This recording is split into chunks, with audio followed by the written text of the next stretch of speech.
انسان اپنے لیے بھلائی کی دعائیں مانگتے تھکتا نہیں، اور وہ کیوں نہ مانگے، اسے بھلائیوں کا حریص ہونا چاہیے۔ لیکن برائی وقت کی ہو، برائی ساتھ والے کی ہو، یا برائی گھر کی ہو، برائی ہمسائے کی ہو، انسان کو تاکتی رہتی ہے۔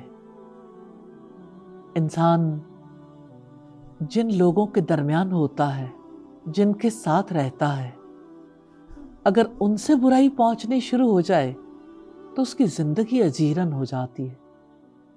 اللہ کے رسول صلی اللہ علیہ وسلم نے یہ دعا سکھائی، اللہم انی اعوذ بک من یوم السوء ومن لیلۃ السوء ومن ساعۃ السوء ومن صاحب السوء ومن جار السوء فی دار المقامہ۔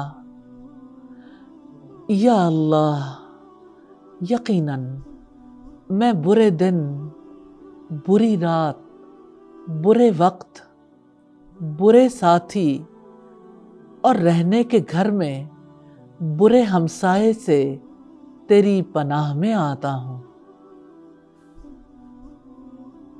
دعا کرنا، اللہ تعالیٰ کی پناہ مانگنا،